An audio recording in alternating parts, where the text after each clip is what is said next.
Welcome to Coaching Training for Supervisors. Whether you're coaching an employee for better performance through a difficult project or for personal development, this training will provide you with information you need to succeed. We'll cover what coaching really is, why you should coach your employees, how to prepare for a coaching session, what to do in a coaching meeting, and why you'll need to measure the results. We'll travel a lot of ground in this training, but know that Human Resources is always here to help you in the process. So let's take a look at what coaching is. Coaching is a best practice to help supervisors create successful teams. It's a learned skill and a proven process. It's a way to obtain better results, and better results are achieved using things like relationship building techniques, problem identification methods, defined outcomes, and a clear path to what success looks like. Coaching provides support for employees, cheerleading their efforts, and the encouragement to excel. It also provides you, the supervisor, with the tools to redirect poor performers towards better performance. Coaching is supportive, challenging, growth, and results-oriented. It's the ideal method for employees who look to leaders for regular feedback on their performance. It's a positive process to redirect behaviors or performance issues that are disruptive or non-productive. And it's challenging to increase an employee's engagement, productivity, and satisfaction on the job. It is not discipline. It can be used to redirect a poor performer into a good performer or help to modify a negative behavior towards positive growth. It's not a process where you'll micromanage employees to get the job done or where confrontations, criticisms, or negative actions will lead to success. Why should you coach? You might be asking, what's all this effort going to do for me? How will I benefit? We think of coaching as benefiting the employees we supervise, the program we work in, the boss or organization we work for, and it does. But rarely do we talk about the what's in it for me factor. Well, as a supervisor, I'm sure you've heard it before, but spending a little more of your time now to get great results will require less of your time later.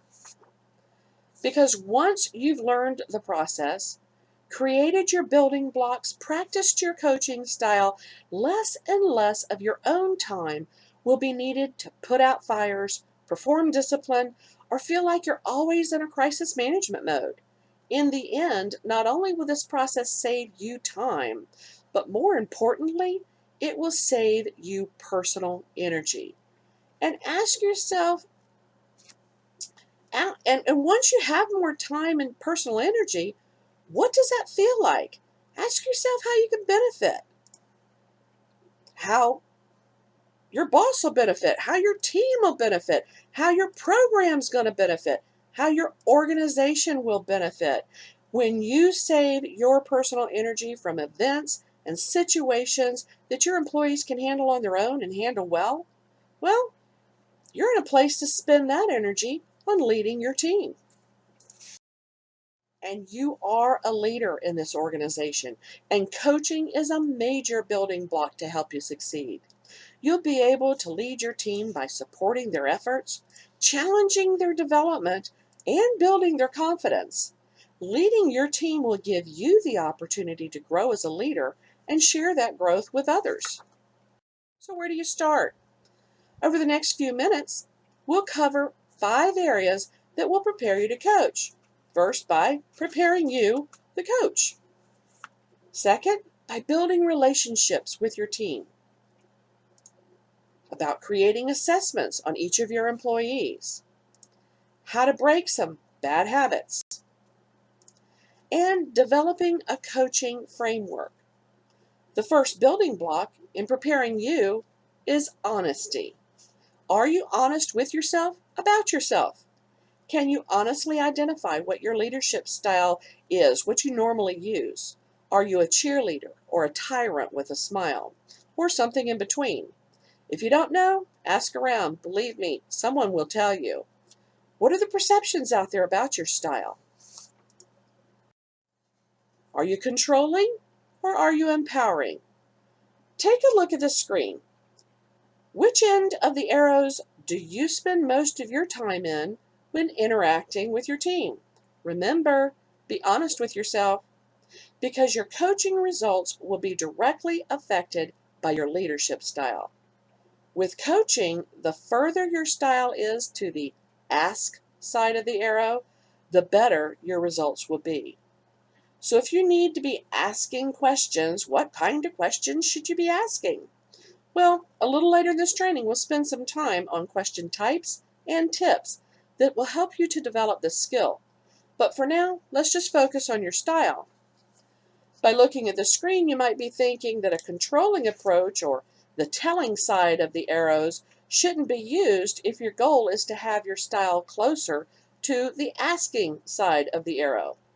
But it's unrealistic to think that by just asking questions, you'll always get the result you need. The point is that using a controlling approach should be used as infrequently as possible for the greatest impact when it's needed.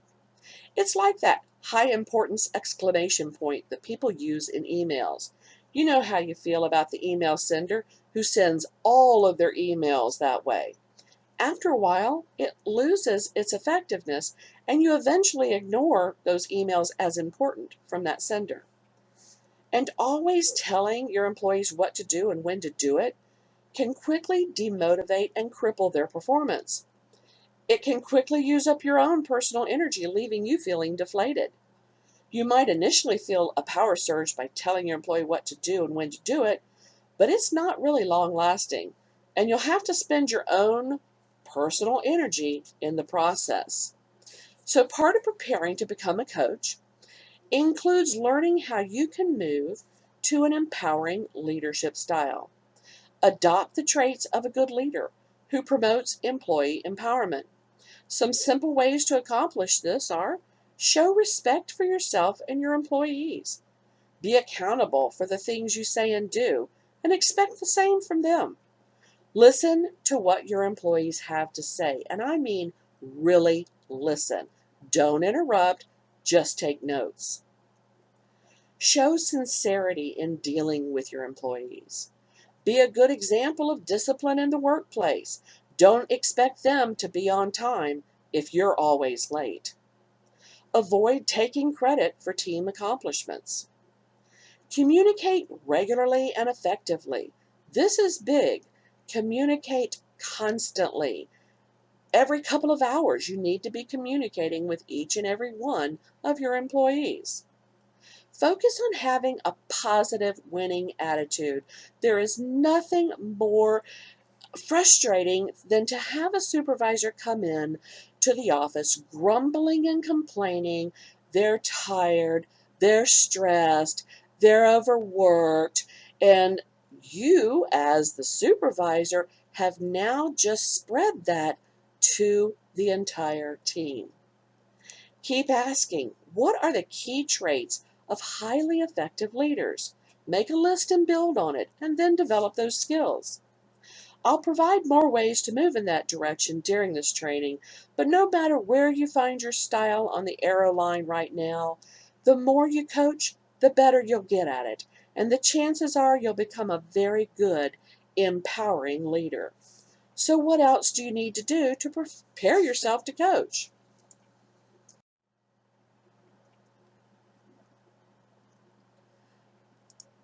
Be able to admit your own mistakes.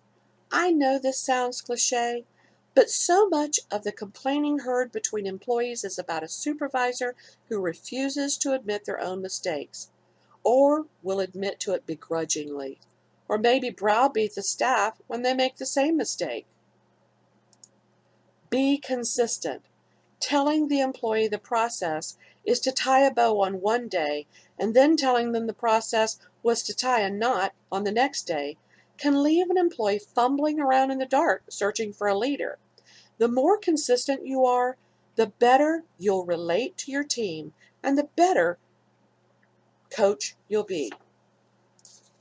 Be bold, be honest, and be passionate about your desire for the employee and the mission to succeed. If you come across as lukewarm or trying to cover up your own mistakes, even the trivial ones, your employees won't trust you to be there for needed leadership. Say what you mean what you say.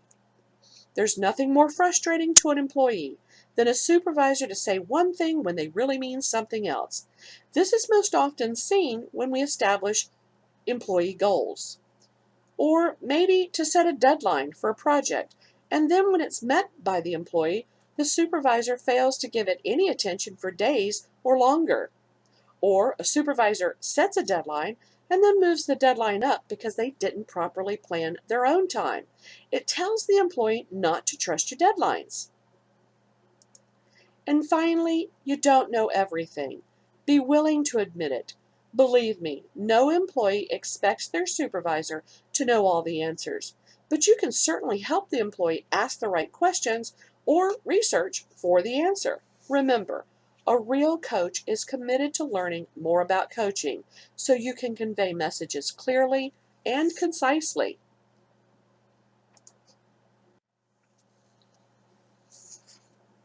One of the most important building blocks in your preparation for coaching is relationship building.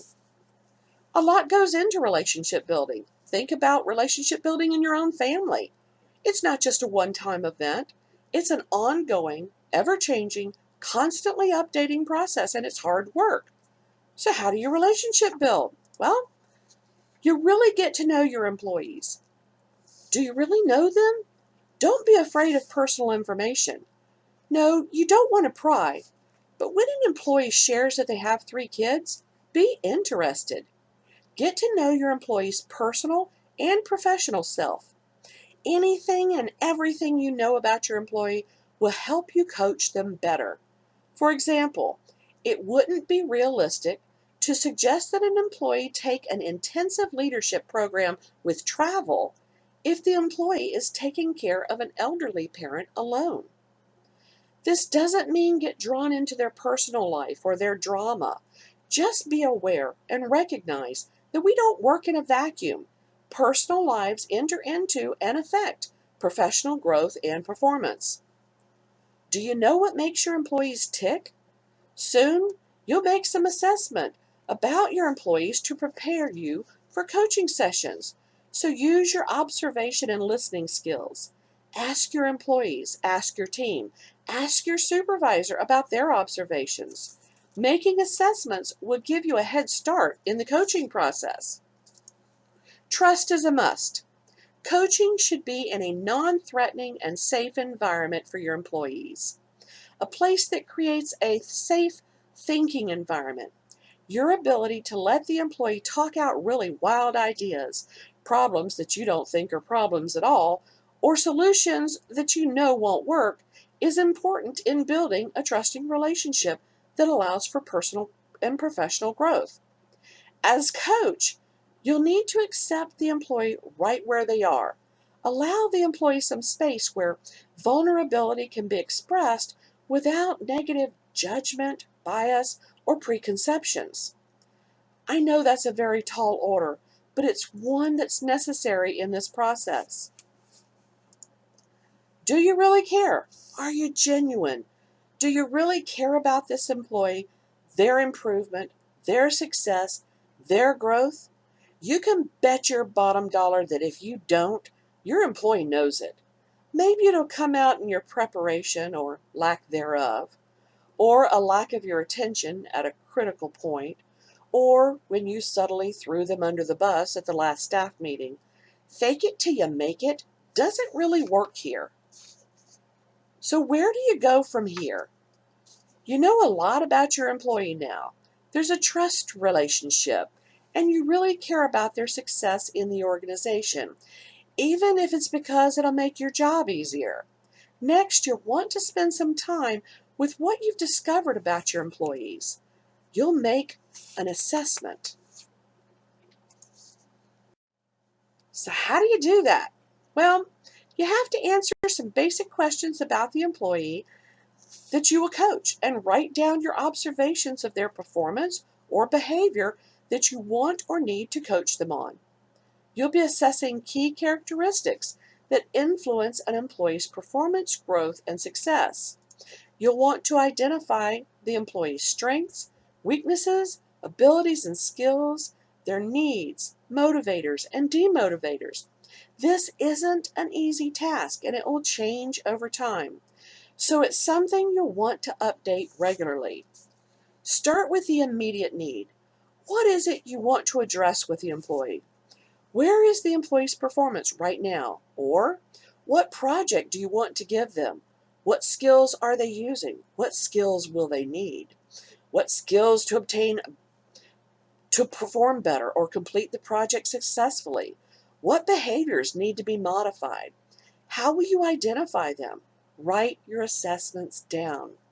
Many times, if you ask the employee what they think their strengths are, or weaknesses, etc., you'll get a hint of your assessment direction, or how close or far apart the perceptions are. Take your time. This is some hard stuff. Now let's look at some habits that may hinder a successful coaching session. Stop solving your employees' problems. This is big. As a supervisor, we make the assumption that our job is to receive a problem from the employee, and then we tell them how to fix it. Besides, if the employee knew how to fix it, they wouldn't have brought it to us in the first place, right? Make your employee an independent learner. An independent learner can take a problem, ask and answer questions to determine the next action, and then take the next action with confidence. If you fix the problem for them, you may foster a codependent employee. If you train the employee to become an independent learner, you will not need to solve the mountain of problems that seem to bombard you daily. And guess what? If you aren't having to solve all these problems, you'll have more personal time for your development and the development of your team. And as an independent learner, your employee may be able to identify weaknesses in their own performance and know what to do to fix them without your intervention. Stop telling the employees what to do and start asking questions. We want a task done. We're in a hurry. We just don't want to be bothered with having to handhold an employee through independent learning, so we tell them what to do and how to do it. It's easier, or so it seems. But asking the right questions may be the answer. So how do you break this habit of telling the employee what to do and how? Let's say your employee brings you a problem. Instead of telling the employee what they should do, perhaps you can ask some questions like, what are you going to do about it? Or, what do you think you need to do? How do you think this should be handled?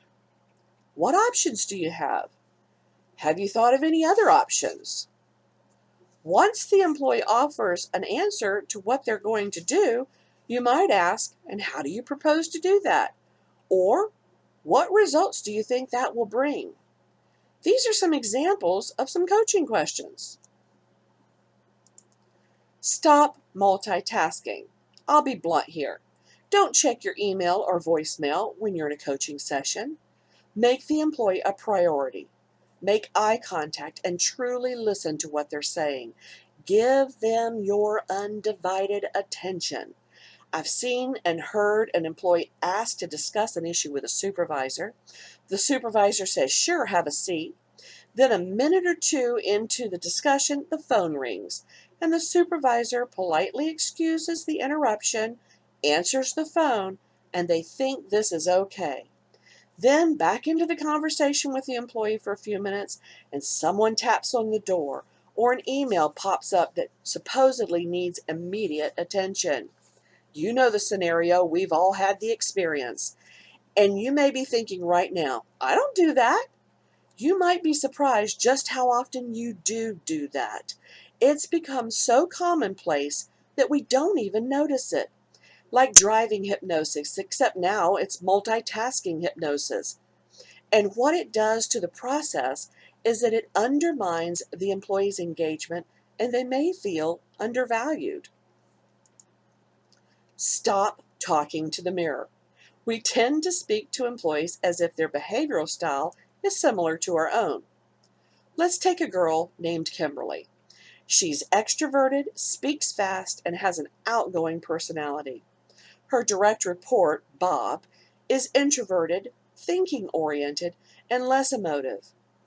If Kimberly communicates using her own style, which won't give Bob enough time to think, the communication will not work. Kimberly will need to communicate with Bob uniquely and according to his style, not hers. How will you know what your employee's communication style is? Well, remember that assessment you just did? Here's another one of those traits you'll need to know. How does your employee communicate? Others might be, are they shy? Are they outgoing? Do they analyze or synthesize? And finally, let go of control. Okay, what does that really mean? Well, there is a process your employee will need to go through to provide you with the results you're asking for. First, they'll make a choice. Then, they'll take an action. And finally, they'll obtain a result. To be effective, communicate with the employee at the choice level and then let go. At the choice level, ask questions like, when you do it that way, is that the best way to do it? Or, why did you decide to do it that way? Or, can you think of another way to do it? It's at the choice level you as a supervisor are involved. Questions will get the employee thinking about the choices that will get to the right result. You don't need to be involved in the specific actions or activities to get the result. You don't even need to tell them what those actions or activities are when you're establishing goals for your employees. Just set the goal. Let them figure out how to get there. Sometimes supervisors try to control all those actions. This isn't an effective use of your personal energy, and the result will normally be less than what you envisioned. Think about a sports team. Where is the coach after the choice is made as to what play is used? You're right. They're on the sidelines, letting the players determine the specific actions they need to make to reach the goal or make the touchdown. Help the employee at the choice level through questions and conversation. Make sure they understand how and why they make certain choices because their choices will create the result. Your job as a supervisor is to be clear on the results you expect from them and to stimulate them into thinking about how they're going to get there. This avoids you having to tell them what to do every step of the way. Remember the controlling or empowering leadership styles? Okay, you've prepared yourself for the coaching session. Next, prepare the environment. Seems simple enough and easy on the surface, but supervisors regularly fail to take the meeting environment as a critical component of the coaching session. As a coach, you'll need to set a date and keep it. Set a time and don't be late. As a best practice, meet in a comfortable and quiet location. And keep the meeting free from distractions. Supervisors know this, but regularly cancel, show up late, or go looking for a place to meet at the last minute in a panic. Sure, things happen, but it's the coach's job to see that they don't interfere with the coaching session. Having said that, we recognize a quiet meeting place is a best practice. Supervisors may have to coach direct service employees or model some action in the work environment, which isn't one of those quiet meeting places.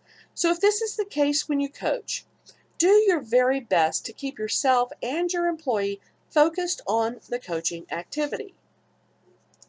And then There's the preparation for the structure of your meeting.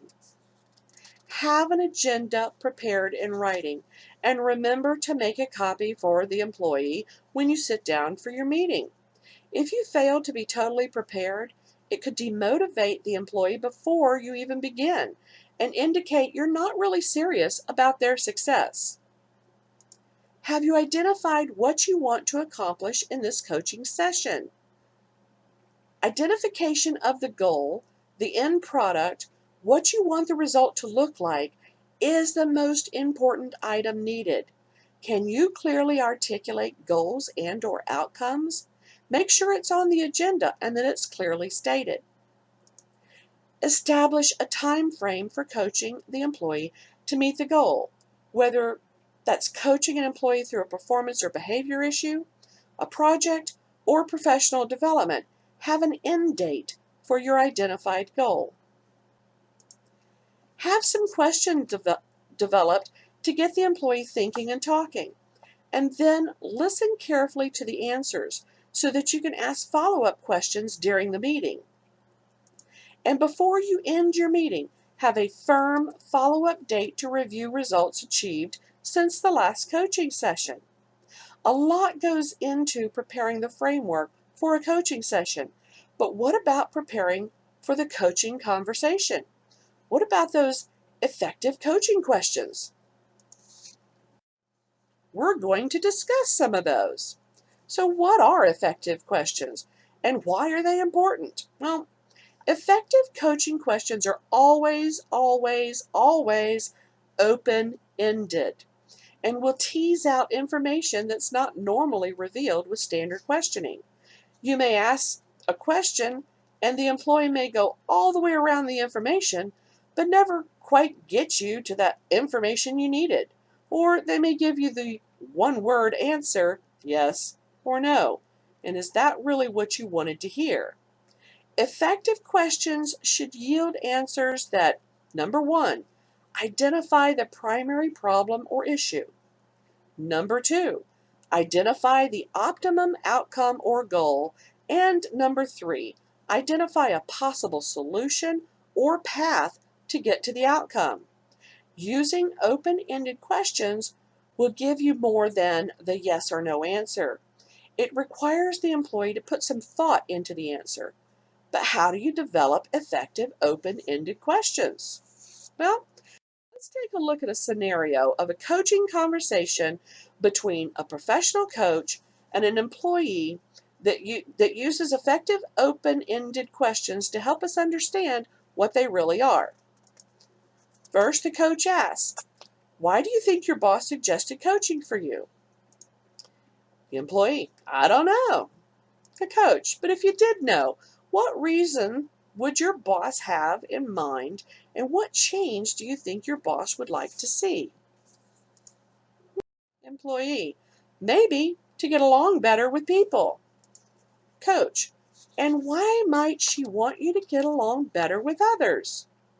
Employee, "Maybe because there would be fewer problems for her to deal with." Coach, "Why is that so?" Employee, "I'm not sure. Perhaps because she gets involved with problems when others misunderstand me. They go to her because they think I'm difficult to approach. Aha, number one, we've identified the problem. So, I guess if I change how to get along with others, then things will improve for the both of us. There's number two, the identified outcome. So the coach asks, how do you propose to change your behavior? Employee, "I guess by coaching." And there's number three, the identified solution. Great. When shall we begin? When you're developing some questions, I'll give you some question tips to help you out. To develop effective open-ended questions, keep this simple idea in mind. Use what or when questions for starters. Try to avoid why questions. They seem to come across as negative or judgmental. why did you do this? Why are you this way? Why are you acting that way? You want to try and avoid those why questions. That's not always going to be the case, but try and stick with what or when. Then listen.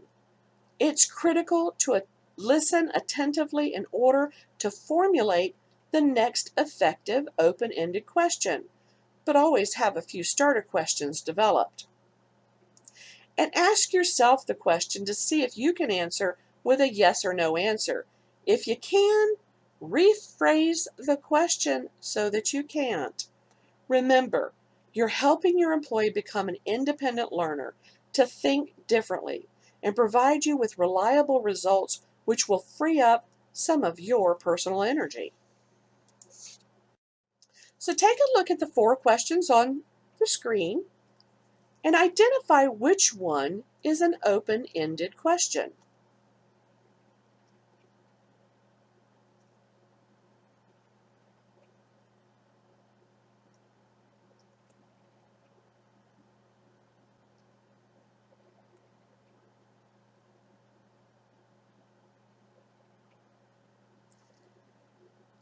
Have you been able to figure out which one is the correct answer? Well, you're right. Number 4 is the correct answer. There is no opportunity to answer it with yes or no. Number 1 is telling them what to do, which means you're getting involved with the details.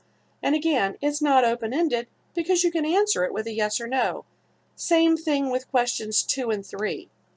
Remember, you want to rephrase the question if you can answer it with yes or no. Remember this information? How asking questions helps to move you towards an empowering leadership style? More steps include: ensure you delegate tasks clearly and concisely. Acknowledge your employees' achievements. Open your door to employees' opinions. Value them, and always acknowledge their ideas have at least been looked at, if not implemented.